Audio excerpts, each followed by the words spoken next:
In a world where judgment comes before understanding, one girl's silent strength shattered expectations. When laughter echoed in the halls at her expense, no one expected what would follow. This is not just a story about music. It's about power, pain, and the kind of talent that can't be hidden. Stay till the end, because some sounds change everything. She walked into school with her head low, backpack fraying at the edges, shoes too worn for the cold weather outside. No one really noticed her, and when they did, it was rarely for anything kind. She came from the part of town no one talked about. Her clothes were always the same, 2 or 3 outfits, washed and reworn, hair pulled back with a rubber band that had lost its stretch. The school was buzzing with excitement. The annual talent show had been announced, and everyone was signing up to show off. Somewhere in the noise, a group of loud, popular students spotted her passing by. One of them smirked and nudged the others, pretending to be friendly. "Hey, you should totally sign up. Play something. You look like you'd kill it on stage." The others snickered. She paused, unsure if they were serious, but she nodded. No smile, no questions, just a quiet yes. That made them laugh even harder after she left. What they didn't know, what no one knew, was that she spent afternoons in the public library, glued to the screen watching violin performances on YouTube. The music calmed her in a way nothing else did. She'd never touched an actual violin, but the sound lived in her. That night, after her shift helping her mom clean offices, she returned home to their small apartment, where the walls were thin and the heater didn't always work.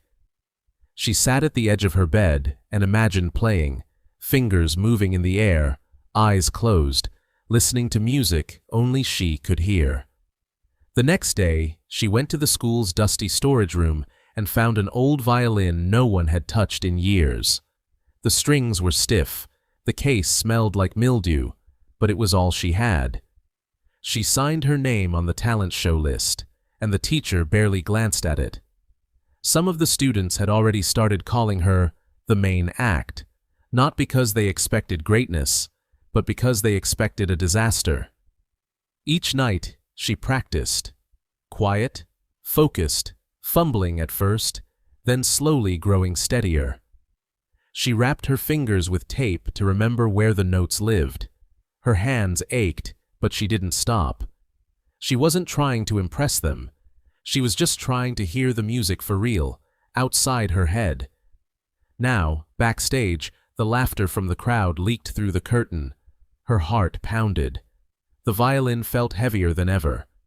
She closed her eyes, drew in a breath, and waited for her name. The auditorium buzzed with chatter, camera flashes, and the kind of nervous energy that fills a room before a show. Students sat in rows, whispering and giggling. Parents leaned forward with phones in hand, ready to record their children's performances.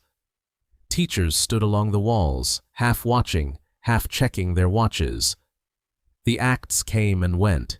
A group dance, a magic trick, a boy lip-syncing to a pop song. Each routine was met with cheers, laughter, polite applause. It was all light, all fun, until her name was called. She stepped out from behind the curtain, violin in hand, her small frame almost swallowed by the stage lights. The crowd quieted, not out of respect, but confusion. A few murmurs rose, then a short, sharp laugh from somewhere near the middle. Someone whispered, "This is gonna be hilarious," and another snorted in agreement. She heard it all. She always did. Her eyes scanned the sea of faces, none of them kind. Some curious, most mocking. No one expected anything but failure. She swallowed hard and lifted the violin to her shoulder. For a second, her hand trembled so much she thought she might drop it. She closed her eyes, breathed in through her nose, and pressed the bow to the strings. The first note came out thin, shaky, almost squeaky. Laughter flickered in the crowd. Someone coughed on purpose, but she didn't stop. She adjusted her grip. She found the note again, then another, then another. Her bow moved smoother, faster. The melody began to form, hesitant at first, then growing clearer, deeper. It was no ordinary piece.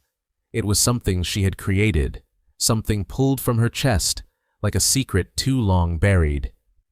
The sound filled the room. Not flashy, not polished, but honest. Raw. Her fingers danced across the strings, and the music became a story.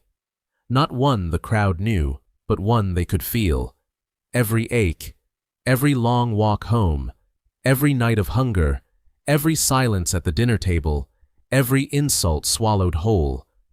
It was all there, woven between the notes. The crowd grew still. Phones lowered. Whispers stopped. Teachers leaned in. One of them, the same who barely noticed her before, wiped at the corner of their eye.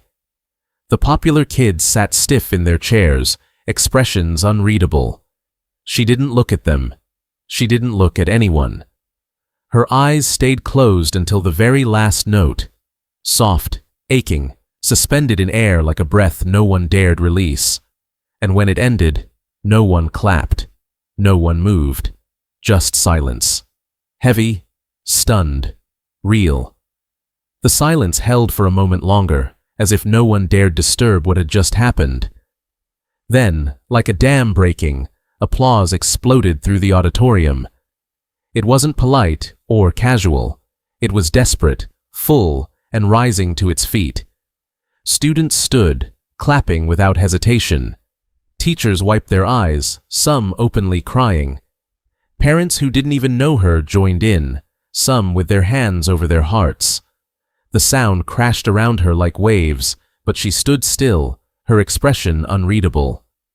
The violin, still in her hands, seemed to glow under the stage lights. The principal stepped forward slowly, moved in a way no one had ever seen him. He leaned toward her and gently asked, almost in disbelief, if she would consider playing again. She looked at him, then at the crowd, then down at the instrument. She didn't answer with words, just a small nod, quiet and composed.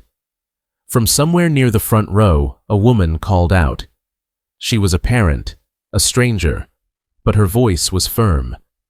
"I'll pay for her lessons," she said. "This can't stop here." There were no objections. Behind her stillness, the memories played like a silent reel. The cracked kitchen tiles, the empty fridge, the broken umbrella on rainy mornings, the notebooks filled with music she could only hum, the hours of watching, mimicking, learning in the shadows. Every hard day had built this moment. It had lived in her all along, waiting to be heard. A teacher leaned over to another and whispered, "That's not just talent. That's soul." The students who had mocked her now stood in the same line they used to snicker in, each of them offering words, praise, even apologies. But she didn't let any of it reach too deep. She nodded, gave a few soft thank yous, and kept walking. She didn't need their approval now. She had her music. Offstage, the hallway was quiet. Her mother stood near the exit, holding her coat, unaware of what had just taken place. She smiled gently when she saw her daughter, completely oblivious to the thunder that had just rolled through the auditorium.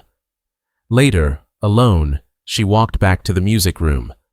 She opened the case, placed the violin gently inside, and carried it to the dusty shelf where she had found it. Her fingers hovered for a moment.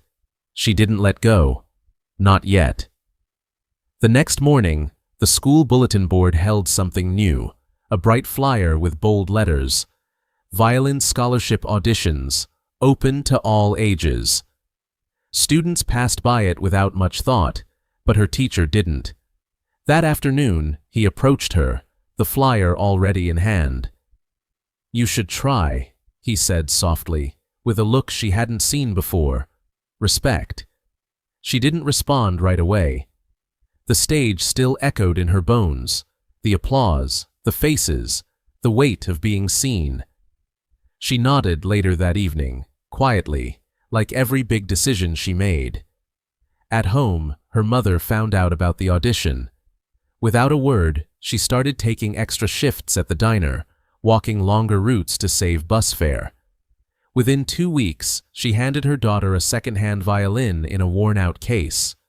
"It's not new," she said, "but it's yours." The girl held it like something sacred. She began to rise before the sun, practicing in silence so as not to wake her mother. Her fingers toughened. Her sound sharpened. On weekends, she played in the park, drawing small crowds, mostly children. They watched with wide eyes as music poured from her like a storybook. Some of them began bringing string tied to sticks, pretending to play along. She never laughed. She showed them how to hold it right, how to bow. She never talked about the past, never called out those who had mocked her. She didn't need to. Her presence was louder than any insult had ever been. She wasn't chasing revenge. She was becoming someone others could look to, especially those who felt like shadows in the hallway. The day of the audition arrived. She wore the same coat she always did, shoes still scuffed, but her violin gleamed in her hand. The judges sat behind a long table, eyes on their forms. When she began to play, the room fell still, just like before. It was the same piece from the school stage, but different now. It breathed deeper. It moved like memory and hope all at once. Every note told them who she was. When she finished, the judges didn't speak. They just stared. Then one stood, walked to her, and said quietly, "Welcome." Months later, she stepped onto the campus of a music academy, violin case in hand, her back straight, her eyes forward. She didn't look for anyone's reaction. She didn't need to. They had laughed to silence her, but she had played louder than anyone ever had. Sometimes, the quietest voices carry the loudest truth.